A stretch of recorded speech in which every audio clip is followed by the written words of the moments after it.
Are you tired? Like, deep within your bones? Maybe you used to have a clear goal of what you wanted to see change in the world, and what you would do to get there. But now there's this deep exhaustion in your soul that makes you feel like you're unlikely to do anything meaningful. There are actionable solutions for this kind of despair, for those of us for whom activism is a choice. Some people live under a state of hardship or oppression that simply to act makes them an activist. A conversation I remember actually is when someone asked me, when did I become an activist? And that's when I knew that I hated that word, because one doesn't become an activist. One just is fighting for their lives, fighting for their voice, fighting for something, right? Not all of us who are tired have the privilege to step away. So let's talk about activism burnout, why we feel it, and 2 solutions for harnessing our activation energy to overcome the burnout. So what is burnout generally? It's the state of being mentally and emotionally drained and losing the energy for action. Burnout happens when you are both not receiving positive reinforcement for your actions and you feel powerless. Work burnout, for example, is pretty common these days. You aren't generally compensated based on your effort, so no positive reinforcement, and you're instantly replaceable, so it's a system you're pretty powerless in. So what's the point? Caregiver burnout is an actual medical condition that impacts the life expectancy of the caregiver. The burnout happens because they can't fix anything. The care they provide is a difficult burden with no end in sight. Burnout in activism is also from lack of positive reinforcement and powerlessness. Often your actions don't directly or immediately fix the major issues, so it's hard to feel like you're making any difference. So what's the point? Maybe you feel depressed, disillusioned, so you just retreat back into your own daily life and try not to think about the world. It's a natural form of self-protection, but I truly believe it's possible to overcome. Your effort, with intention behind it, will reward you with a more fulfilling life. When we lose conviction. So we've talked about what burnout is, but how do we get there? I think it comes down to losing conviction. Not in ideals. We all still believe strongly in our ideals, but we lose conviction in what course of action to take. We have strong beliefs about ideals, like we should help hurricane victims, but turning those convictions into action is difficult. A course of action, for example, could be help the victims relocate from flood zones, or invest in better infrastructure. As an individual, choosing the right course of action to support is really challenging. I have limited time and resources. I don't have all the information. I tend to enter analysis paralysis, and the higher the stakes, the more it feels like there is to lose. This challenge of how to pick something in itself can be overcome. But once I've found conviction in the right course of action, how do I keep it? Overexposure to online criticism can make you question your convictions. Every course of action has a cost and downside, so some people will always disagree with anything you choose. But this disagreement and criticism is loud and harsh, especially on the internet, and it erodes our conviction. So let's examine this criticism, as it's only becoming more and more insidious. Let's talk about internet criticism. There are 3 types of people on the internet. A. Well-intentioned and well-informed people with valuable feedback. B. Well-intentioned people who share your ideals, but are not well-informed and whose criticism can be misguided or actively harmful. C. Bad actors acting in bad faith to muddy the water. But who is who? On the internet, no one knows you're a dog. I mean, GPT-styled bot programmed to sniff out activism and just ask questions to sow doubt and discord. The anonymity of the internet allows for malicious behavior and grows extreme distrust on all sides.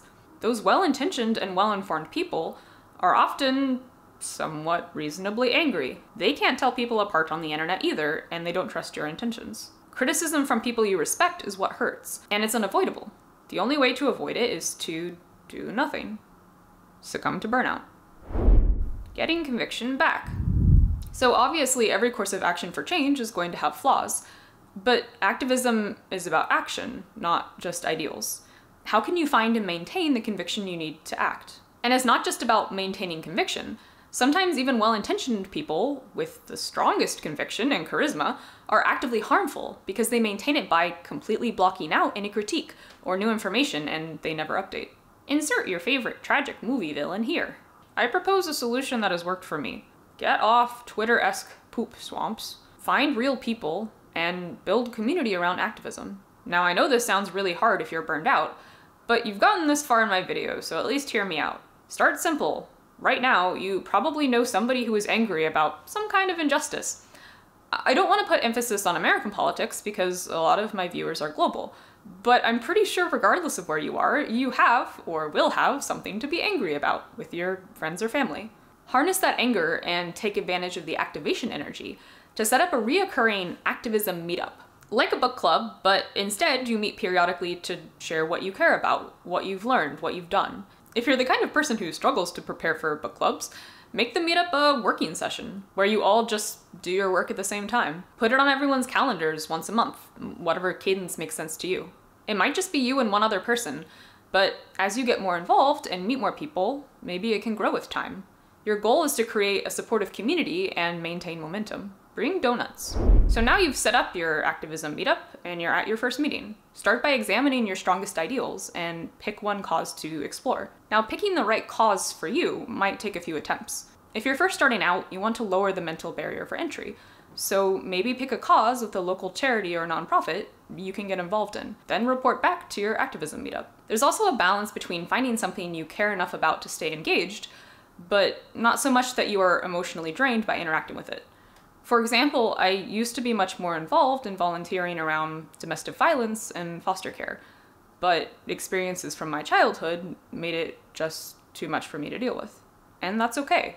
What's important is to make the decision you're going to do something, and you're going to start now. Your activism meetup is also an opportunity to self-reflect. What is going well? What could you do better? What kind of activism brings you joy or fulfillment? If you have a bad experience with a nonprofit or cause, your fellow activism meetup friends or family, I will henceforth call activators, will be there to help you bounce back and find something new. Strangers on the internet don't know your intentions and can assume the worst, but your fellow activators will know you and assume the best. Now, I mentioned how unwavering conviction and charisma gets us insert tragic movie villain.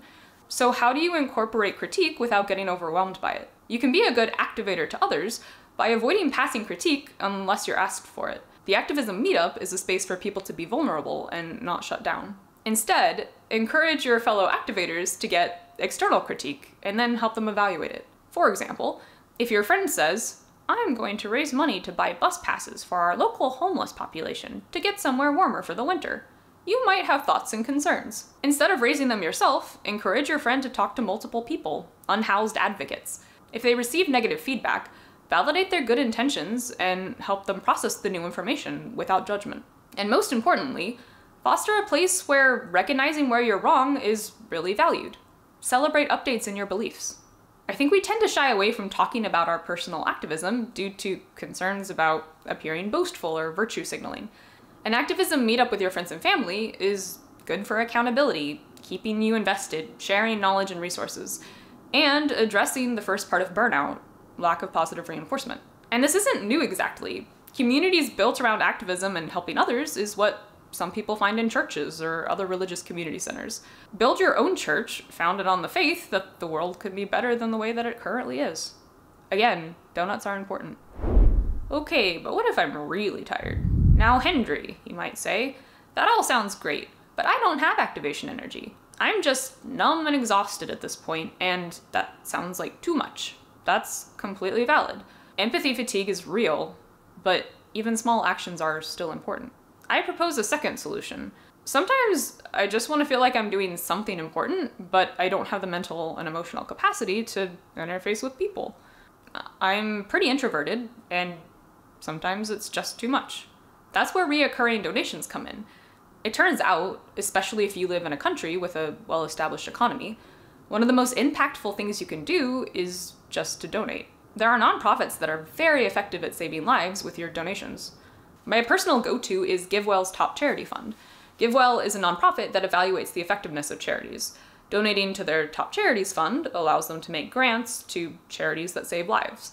They currently support charities such as the Malaria Consortium, which distributes medicine to protect children from malaria, and Helen Keller International, who prevent child deaths from vitamin A deficiency.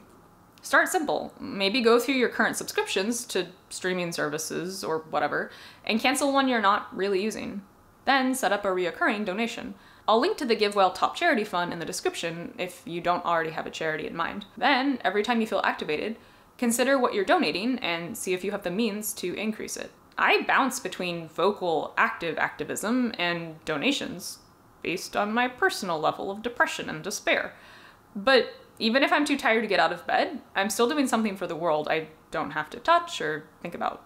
I'll do a longer video on this at some point, but donations are a very powerful way to impact the world. What is important is not the amount you're able to donate, it's about setting up a reoccurring donation with what you can afford. Reoccurring donations provide stability to the charity, and also benefit you as a way to do something when you're just completely out of energy. Now, this is important.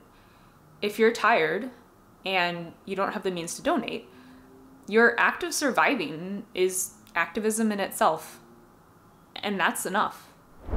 Okay, but what if I actually have lots of energy, or I'm picking my career? Now, Hendry, you might say, all that sounds great, but maybe I'm a young whippersnapper, or interested in changing my career.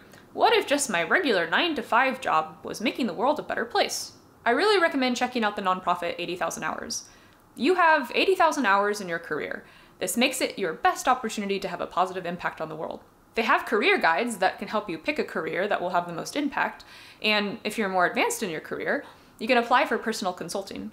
I found it super useful and influential to my career, and I'd like to talk about it more sometime. Okay. But what if all the courses of action for my ideals would hurt my own social stability? This goes back to the reality that, for many of us, activism gets to be a choice. When everything feels pointless, why lead a course of action that risks my own social stability? Is something you might reasonably ask yourself. Maintaining conviction on a course of action is going to be really hard when it threatens to disrupt your own stability. Those who are not stable are going to be quick to distrust courses of action proposed by people who are stable. Now, what's important here is that there's a difference between performing and supporting activism. Performing activism is taking a leading role, being a voice, proposing changes. Supporting activism is listening, amplifying, donating. The solution for me has been to really focus on supportive activism in those cases, but I'm also not the best person to talk on this. It's important to listen to people who are struggling what they want. How to critique. Introducing indulgences. In my first solution for burnout, I effectively said, get off the internet. But that's not always possible. And for some of us, it's not even appealing. Being there feels good. Critiquing others is easy and rewarding, but it's cheap. All the satisfaction you get from Twitter pile-ons replaces the satisfaction you could be getting from building or doing something yourself. If you find that you're getting your meaning in community primarily from telling other people that they're doing it wrong, or tearing apart folks potentially acting in good faith, you are doing something wrong. But it feels so good. Please don't take away my keyboard. Okay, but there needs to be a cost. Something to raise the criticism from being so cheap. First, pick a dollar amount that doesn't feel cheap to you. Depending on your income, maybe that's the cost of splurge food delivery, or if you're wealthy, like a boat. Then, the next time you want to criticize someone online, do it, and then donate that money to a charity. Consider it like a Catholic indulgence. You can partake in your guilty pleasure, but there's a cost. There has always been a cost. The risk of pushing well-meaning, passionate people into burnout. But now you can evaluate for yourself if there's enough merit in your critique that you would be willing to put your own money behind it. If you wouldn't pay to criticize a troll or bot who wouldn't care, maybe ask yourself why you would pay to dunk on a real person. If nothing else, indulgences will give you a chance for pause and reflection before you hit send. I'm kind of joking, but I do think the answer to a lot of the burnout we face is a pivot from virtue signaling pile-ons to valuing intellectual honesty. The willingness to both profess and update our beliefs. There's a rhetorical concept called steel manning, where instead of straw manning, or answering the worst possible construction of an argument, you address the strongest possible form of the argument. Intellectual honesty is steel manning people and communities to assume the best in their intentions. But this simply isn't possible on the anonymous internet. That's why building a community around good faith activism is so important. Without community, we'll all just sink into burnout and do nothing.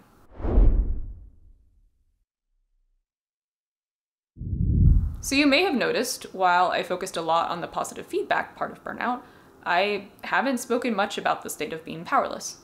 I think in a lot of ways we are powerless. We can't control the ideals of the people around us, the pace of technology, the incentives of capitalism. In the past, this has really sent me into despair. I think the reason that I've had energy lately, despite everything, has really been due to a shift in my perspective. Just because I don't have the power to fix the world's problems, or even shift its trajectory, doesn't mean I can't have real meaningful impact on the lives of people stuck along for the ride. Climate change, descent into fascism, it's not overnight. I'm not saying we shouldn't fight against these things, but I am saying that we shouldn't give up when it becomes clear we're not winning. As long as people are just living their lives, there's an opportunity to make those lives better. That's what activism is to me. Finding a way to rebuild the sense of community we've lost in the anonymous internet is really a precursor to change.